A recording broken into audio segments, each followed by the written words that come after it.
జగన్మోహన్ రెడ్డి తెనాలిలో కానీ అంతకు మొదలు వాళ్ళ నాయకుల మీటింగుల్లో కానీ ఎక్కడ మాట్లాడినా ఒకటే మాట, పోలీసులు సప్త సముద్రాలు దాటినా రిటైర్ అయినా తీసుకొచ్చి బట్టలు ఇప్పదీస్తా అంటూ ఆయన చేస్తున్న వ్యాఖ్యలు. దాన్ని ఆదర్శంగా తీసుకొనేనా అంబటి రాంబాబు కానీ విడదల రంజీ కానీ పోలీసుల మీద తమ నోరు పారేసుకుంటుంది, అదే ఆదర్శం అనుకోవాలంటారా? ముందుగా అందరికీ నమస్కారం. జగన్మోహన్ రెడ్డికి మధ్య పిచ్చి దొబ్బింది, మైండ్ దొబ్బింది అనమాట. మైండ్ దొబ్బి ఈయన చీటికి మాటికి పోలీసుల మీద ఎగబడుతూ గతంలోనేమో పోలీసుల్ని బలిపశువులు చేశాడు. ఈరోజు సీతారామాంజల్ కానీ, విశాల్ గున్ని కానీ, కాంతిరాణా టాటా కానీ ఈయన పుణ్యమా అని చెప్పి ఈయన మాటలు విని వాళ్ళంతా కూడా కేసుల్లో ఇరుక్కొని జైళ్లలో మగ్గే పరిస్థితి. ఇకపోతే అదే పోలీసులు తప్పించుకున్న వాళ్ళు ఉన్నారు ఈయన మాటలు వినకుండా. ఇంకా ఆయనకు ఆ కసి ఉంది. ఆ కసితో ఏ రకంగానైనా పోలీసు వ్యవస్థను భయపెడితే వాళ్ళు కొంచెం గనక వెనక ముందులాడతారేమోనన్న కొంచెం ఆశ ఆయనకి. కానీ జగన్మోహన్ రెడ్డి, నువ్వు ఎందుకు పోలీసుల్ని ఇంతగా టార్గెట్ చేస్తున్నావో తెలుసుకోలేనంత అమాయకులు ఆంధ్ర రాష్ట్రంలో ఎవరూ లేరు. నిన్నెక్కడ బొక్కలో వేస్తారు, నిన్ను లాక్కెళ్ళి లోపలేసే సమయం దగ్గరకు వచ్చిందని ముందుగానే నువ్వు తెలివిగా ఒక భయంతో ఆడుతున్న డ్రామా, అది ధైర్యం కాదు. మరో మాట, ఈయన ఒక మాట అంటాడు, బెంగళూరు చెక్కేస్తాడు. బెంగళూరు యలహంక ప్యాలెస్లో ఇప్పుడు కొత్తగా మాకు తెలిసిన విషయం ఏంటంటే, అక్కడ కర్ణాటకలో ఆధార్ కార్డు కోసం ట్రై చేస్తున్నాడట. ఇక్కడ ఎటు ఆంధ్రప్రదేశ్లో నా నౌకలు చెల్లిని, నా ప్రభ చల్లారిపోయింది, నాకు ఇక్కడ దిక్కు దిశానా లేదు అని చెప్పి కన్నడ నేర్చుకుంటున్నాడు. ఈయన ఉన్న సొల్లు పదాలకు గాను కన్నడ అయితే షూట్ అయింది. తెలుగులో ఈయనకి నోరు తిరగట్లేదు కదా, అదైతే తేలిగ్గా ఉందంట. అందుకని కన్నడ నేర్చుకొని అక్కడ జైల్లో పడ్డ గాలి జనార్దన్ రెడ్డి కనుక ఆస్తులు కాస్తో కోస్తో ఉంటే మెయింటైన్ చేసుకుంటూ ఆ బళ్ళారి పరిసర ప్రాంతాల్లో రాజకీయాలు చేసి బతికితే ఇక్కడ ఆంధ్రప్రదేశ్లో ఉన్న కేసులు ఏమన్నా తగ్గుతాయేమోనని చెప్పి ఆయన యొక్క ఆలోచన అని ఆయనకి దగ్గరగా ఉండే సన్నిహితులు మాకు చెప్పిన విషయం ఈ సందర్భంగా చెప్తున్నా. నేనంటే ఓకే, ఆయన కర్ణాటక వెళ్ళాడో అక్కడ ఏదైతే ఓటర్ కార్డు సంపాదించుకున్నారో అది వేరే విషయం, అది దాని గురించి కాదు. ఈ అంబటి రాంబాబు పదే పదే పోలీసుల మీద ఎగబట్టడం, పోలీసులు కేసు పెడితేనేమో రెడ్ బుక్ రాజ్యాంగం అని మాట్లాడటం, ఎలా చూడాలంటారు దీన్ని అసలుకి? అంబటి రాంబాబు కాదు, గోరంట్ల మాధవ్ కాదు, రోజా కాదు, ఇల్లే కాదు, చివరికి గంజాయి బ్యాచ్ కూడా ఎగబడుతున్నారు పోలీసుల మీద. తాట తీస్తే ఒక్కొక్కరిని లోపలేసి అప్పుడు కొంచెం శాంతించింది. తాట తీస్తేనే కదా వెళ్ళి పరామర్శకి వెళ్ళింది. మరి ముఖ్యంగా చెప్తున్నాను, ఆయన గంజాయిలో మెయిన్ సప్లయర్లో ఒకడెవరో జగన్కి సంబంధించో జగనో అయ్యి ఉంటాడు. అందుకని ఇక్కడ వాళ్ళ కింద ఉన్న వర్గాలను కాపాడుకోవడానికి మళ్ళీ వాళ్ళ ప్రొడక్షన్ ఆగిపోద్దేమోనని చెప్పి ఓన్లీ గంజాయి. ఇప్పుడు ఒక చిన్న మాట చెప్తున్నా, ఇప్పటిదాకా జగన్మోహన్ రెడ్డి బయటకు వచ్చి పరామర్శించిన వాళ్ళ పేర్లు చెప్తాను, ఒక్కొక్కళ్ళని చూడండి. ఒక నందిగం సురేష్ అరటి తోటలు తగలబెట్టిన విషయం బయటికి చెప్పకుండా ఉంటాడని. నెంబర్ 2 వల్లభనేని వంశీ ఆ మాటలు మాట్లాడినందుకు ఎంతెంత పేమెంట్ ఇచ్చాడో పేమెంట్ ప్రకారం లెక్కల ప్రకారం మాట్లాడిచ్చాడన్న విషయం వల్లభనేని వంశీ వాళ్ళకి చెప్పకుండా ఉండేందుకు లోపలికి వచ్చి బతిమలాడుకోవటం. అలాగే ఆయన ఎవరిని పరామర్శించినా కూడా ఈ గంజాయి బ్యాచ్తో సహా పరామర్శించడంలో స్వలాభం లేకుండా, పైగా ఆయన ముందు ఇంకా ఈ వ్యాపారాలు చేసుకోవటానికే కానీ లిక్కర్ కేసులో ఇరుక్కున్న వాళ్ళను పరామర్శించవేంది జగన్మోహన్ రెడ్డి? నీ పేరు ఆల్రెడీ చెప్పేశారని చెప్పి వినికిడి. నీ పేరైతే అధికారికంగా బయటికి రాలేదు, కానీ రాజ్ కసిరెడ్డి కానీ మిగతా వాళ్ళు కానీ ఆయన లేకుండా మేమేమి చేస్తామయ్యా అని చెప్పి అందరూ కూడా కోర్టుల్లో చేతులు ఎత్తేసిన విషయం ఈ సందర్భంగా ఆంధ్ర రాష్ట్ర ప్రజానీకం మొత్తం కనుక్కున్నారు జగన్మోహన్ రెడ్డి. ఇకపోతే గోరంట్ల మాధవ్ తప్పు మాట్లాడతాడు. అరెస్టు చేస్తే నేను బీసీ కులం వాళ్ళని అరెస్ట్ చేస్తారా అని చెప్పి కులం కార్డు తీస్తాడు. ఆ రోజా తప్పు మాట్లాడితే రోజాకి ఎవరైనా నేను మహిళని నన్ను ఇలా అంటారా అని మహిళా కార్డు తీసిద్ది. అలాగే ఈరోజు గంజాయి బ్యాచ్ గురించి అడిగితే దళితులకి ఇటువంటి చేయటమా అంటారు.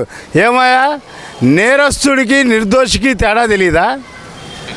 దొంగోడికి మంచోడికి తేడా తెలీదా? బహుమతులకిను శిక్షలకి తేడా తెలీదా? ఈ చిన్న లాజిక్ తెలుసుకోకుండా ఇక మంచివారు చెడ్డవారు అని అర్థమేముందా? ప్రతి కులమోడు నాది కులమో అంటాడు. కులం లేకుండా పుట్టిన, ఇంకెందుకు బూతు మాట వస్తుంది, కులం లేకుండా పుట్టినవాడు ఎవడు భారతదేశంలో? దమ్ముంటే ఈ రాజకీయ నాయకులు కులాలు ఎత్తేయండి, మతాలు ఎత్తేయండి, మనిషిగా గౌరవించండి, అప్పుడు మాట్లాడదాం. కులం లేకుండా మీకు ఓట్లు రావు, మతం లేకుండా మీకు సీట్లు లేవు, మీరేంటయా ఇంకా కులాలు మతాలు అని చెప్పి? తప్పుటోడే, మంచోడే. జగన్మోహన్ రెడ్డి నువ్వు తప్పుటోడివే, దాంట్లో ఎటువంటి ఇది లేదు. కాబట్టి నీకు 11 సీట్లు ఇచ్చి పక్కన కూర్చోబెట్టారు ఆంధ్ర రాష్ట్ర ప్రజానీకం అని చెప్తున్నాను. మరి అంబటి రాంబాబు కూడా అదే వాడుతున్నాడు కదా, కాపులను అనగదొక్కాలని చెప్పి, నేను కాపు నాయకుడిని కాబట్టి నా మీద కేసు పెట్టారని చెప్పి మళ్ళీ కులం కార్డు వాడుతున్నాడు కదా. మరి పోలీసుల మీద ఎగబడినప్పుడు కులం గుర్తు రాలేదా అనేది ఒక చిన్న డౌటు. ఏమయ్యా అంబటి రాంబాబు, నువ్వు కాపుల్ని తిట్టిన తిట్లు జనం మర్చిపోలేదా? మా వాళ్ళు బాగా మందు తాగుతారు, మాంసాలు తింటారు, ఎందుకు పనికిరారని నువ్వు నీ కాపుల్ని తిట్టావు. మళ్ళీ నువ్విప్పుడు అదే రకంగా బలిసిన మాటలు పోలీసులతో మాట్లాడి ఇప్పుడు పోలీసులు ఎదురు తిరిగి నువ్వేంటా నువ్వు చేసేదని చెప్తుంటే నువ్వు పళ్ళు కొరుకుతున్న అరెస్ట్ చేయలేదు చూడు.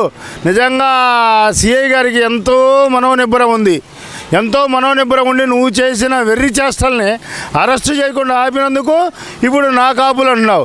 ఏమయ్యా, నువ్వు నిజంగా కాపు కులాన్ని నువ్వు నమ్మిన వాడివైతే నీ కాపు అయిన పవన్ కళ్యాణ్ తోటి నువ్వు ఉండావా? నీ కాపులతో నువ్వు నడిచావా? ఇకపోతే నీ నియోజకవర్గంలో ఇంతకుముందు షిల్టు తీస్తా మురికి కుప్పంలో పడి చనిపోయిన వడ్డెర కార్మికుడి డబ్బులు కూడా కాజేసావు కదా. ఆయన వడ్డెర కార్మికుడనా, వడ్డెర కులమనా? నీ దుర్మార్గాలు, నీ దాష్టికాలు మొత్తం బయటికి వస్తాయని మేకపోతు గాంభీర్యమే అంబటి రాంబాబు. నీకు ఆ గాంభీర్యం మొత్తం పోయి నువ్వు మేకవని తెలుసుకొని లోపల వేసే రోజు నీకు ఇంకో మాట కూడా చెప్తున్నాను. కొండమూడు దగ్గర నీవున్న 21 ఎకరంలో నీది కూడా అటవీ భూమి అని చెప్పి లెక్కల్లో తెలుస్తుందని, అది తేల్చే పరిస్థితి దగ్గరకు వస్తుందని మాకు కొన్ని నిఘా వర్గాల బోగట్ట. తప్పకుండా నీ తాట ఊడ్చి ఆ పిట్టల రాయుడు మాటలు, పిట్టల దొర మాటలు తగ్గిస్తాం.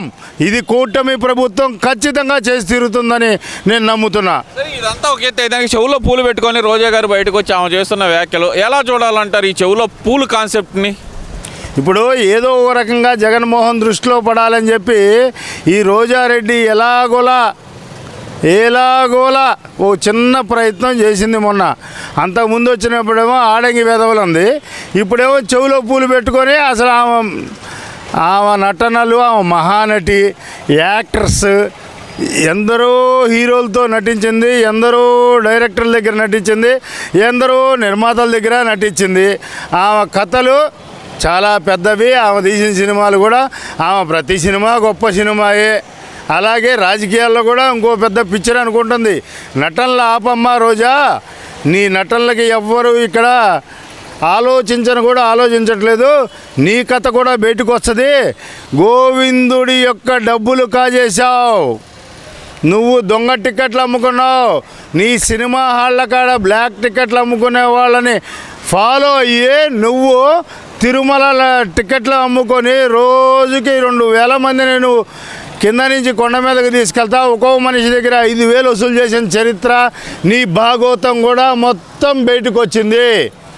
నీ సంగతి కూడా తేలే రోజు దగ్గరలో ఉందని రోజాకి నేను హితవు పలుకుతున్నా, జాగ్రత్తగా ఉండు అని. ఇవన్నీ కాదు, అసలు వెన్నుపోటు దినం అంటే ఏంటంటారు? అసలు వెన్నుపోటు దినం అది ఎలక్షన్ రిజల్ట్ వచ్చిన రోజు జగన్మోహన్ రెడ్డి అనౌన్స్ చేశాడు, బాగానే ఉంది. మరి ఆయన కనపడలేదు ఎందుకని అంటారు? అక్కడ ఆయన ఎలక్షన్ రిజల్ట్ వచ్చిన రోజే కాదు, మొన్న గంజాయి బ్యాచ్ దగ్గరికి వచ్చి తర్వాత వెన్నుపోటు దినం రోజు కూడా పారిపోయాడు. అయ్యా జగన్మోహన్ రెడ్డి, నువ్వు ఏది చెప్పుకున్నా అటు తిరిగి నీకే వర్తిస్తుంది, గమనించుకో. కర్మ ఫలితం అంటారు దీన్నే. నువ్వు ప్రజలకు పొడిచిన వెన్నుపోటుకి, కులాలకు పొడిచిన వెన్నుపోట్లకి, మతాలకు పొడిచిన వెన్నుపోట్లకి, నువ్వు మందికి పొడిచిన వెన్నుపోట్లకి, నువ్వు వ్యాపారస్తులు ఇక్కడి నుంచి తరిమేసి వాళ్ళకి వెన్నుపోట్లు పొడిచిన దానికి కియా వాళ్ళ దగ్గర కూడా డబ్బులు వసూలు చేసి వాళ్ళకి దొంగతనం కూడా చేసి వాళ్ళ దగ్గర మీ వాళ్ళు నాశనం చేసిన దానికి, ఈ విధంగా నువ్వు చేసిన ప్రతి వెన్నుపోటుకి సమాధానం ఇదిగో ప్రజలు నీకు ఇచ్చిన సీట్లే.